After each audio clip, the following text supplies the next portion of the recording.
Okay, so our last introductory video has to do with our term paper, and you can access your term paper right here at the top of the class material page. Um, and I'm going to just use this link to open it large on my screen. Right, so right away you should be downloading this to your computer. Maybe you want to print out a copy, but you want to make sure that you have a copy of this even when you don't have internet access.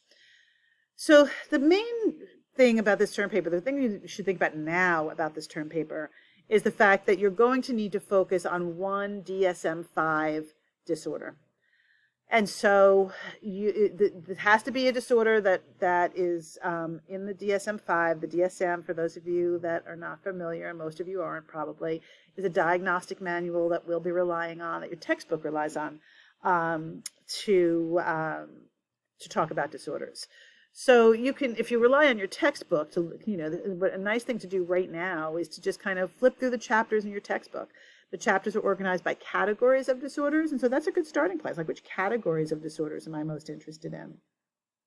Within each category, then there's individual disorders, and you're going to need to decide on an individual disorder. You have a little bit of time to think about that, but not so long because it's a term paper. You're going to need to be researching and writing throughout the semester, probably.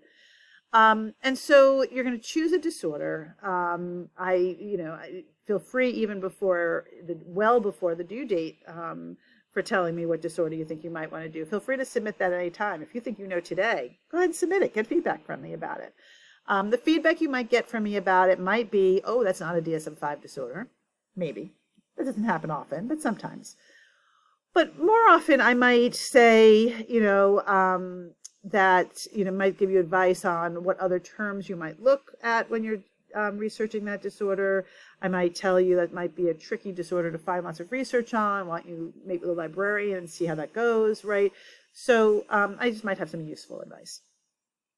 So after you pick the disorder, one of the things I've suggested here, not in any formal way, certainly not in your writing, but you could think that when you're writing, I think one of the problems with student papers is that students are always writing to experts, right? So you're always writing a paper to a professor, but your reader is always a professor who knows more about this topic than you do in all likelihood. And that's not great, right? Because that leaves you students often fail to explain things well, or they skip information that they assume I know.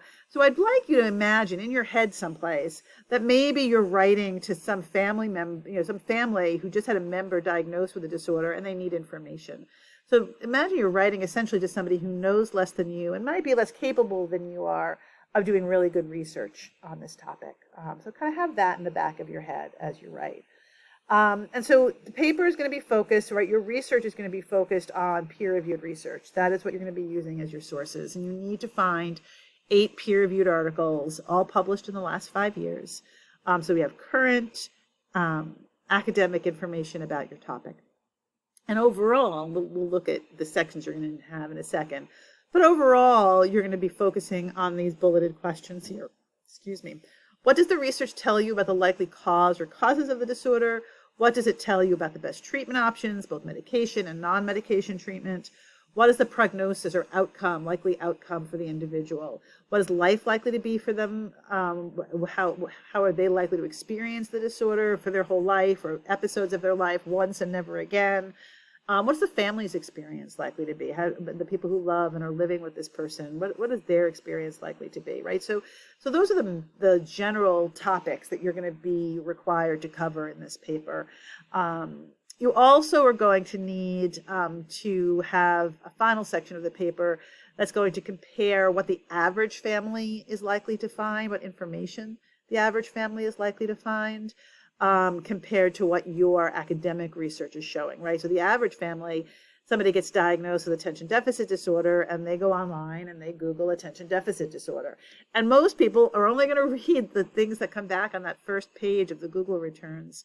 And that's going to be their information. And so I think it's a really important question to wonder, how does that information that the average person is going to have, how accurate is it? Does it reflect the research? Are there holes in it? Are there things that are wrong that are out there? And so for that, in addition to the 8 peer-reviewed articles, you're going to need to find 4 websites.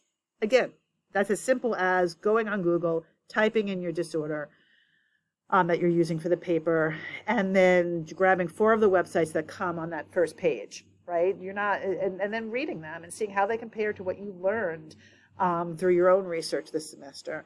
You're only going to use the websites for that. You cannot use your websites in the other parts of the paper. But you're going to talk about whether they do a good job or not. And so if we look more formally, the paper is going to be about 5 to 8 pages in length, not counting the cover page, not counting the works cited page. And that you should organize it in the following 4 sections. You're going to choose headings, APA headings for each section. So you're going to have a section on causes, you're going to have a section on treatment, you're going to have a section on prognosis and family experience, and then that final section where you just compare kind of the information that average family can come across with what you were able to find in your research this semester.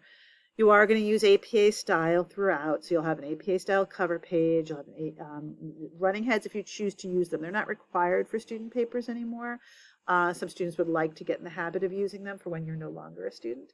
So that'll be up to you. You won't lose points for not having them. You do need section headings. That's a really important habit to get into when you're writing. It's required for APA style writing, but really important in terms of organization to get used to using section headings.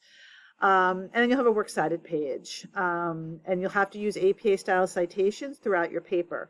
And so I know, students are typically still learning not just how to use APA style citations, right, but how to use citations in general. When do I tell you what I've been reading? And my general rule of thumb is if you are telling me something that is not your own idea, you're going to need a citation.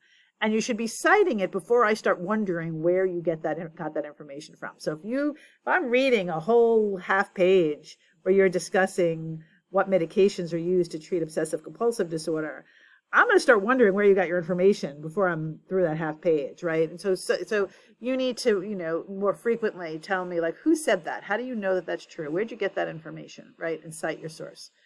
We'll talk about APA style more as the class goes on.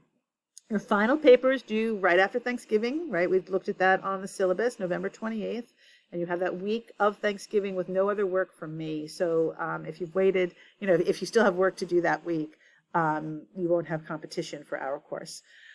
You do have those foundational elements. You have a works cited page, which means you need to have your sources, or at least sufficient sources. You can always add sources if you want, but you need to have enough sources to write your paper with by November 6th, and that's worth 25 points. So you'll give me an APA style works cited page. You'll submit that, and you'll get feedback from me about whether your sources all seem to be appropriate. And also you'll get feedback from me on APA style so that you can, you'll be able to tweak that if you need to, or edit that before you hand it in with the paper. And then a week later on the 13th, you have to give me an outline of your entire paper. So that's about 2 weeks before the paper's due. The paper's actually due on a Monday because of the holiday. I don't want you to have to submit on the Sunday that the college is closed.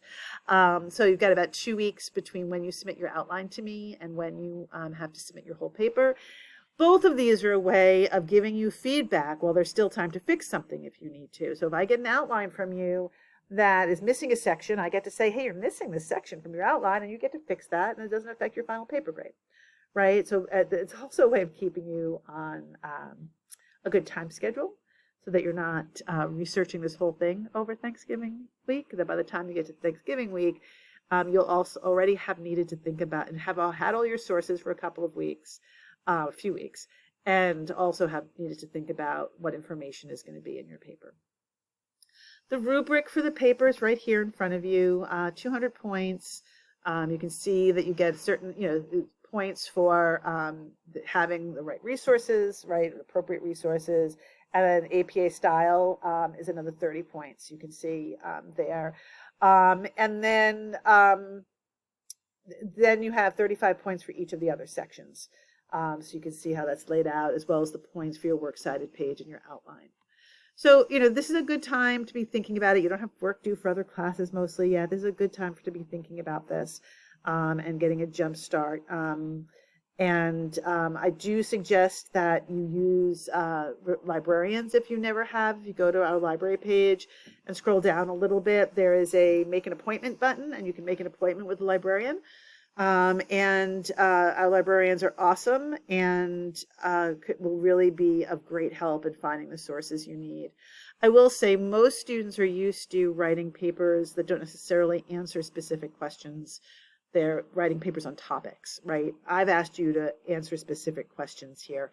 And so that is a slightly different kind of research than just finding 8 articles on depression. You need to find articles and make sure that some of them address causation and some of them address treatment or prognosis, right? So it's a little bit more effort that goes into that kind of library research.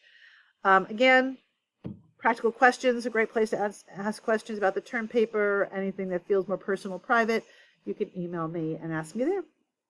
All right. I will see you on Monday.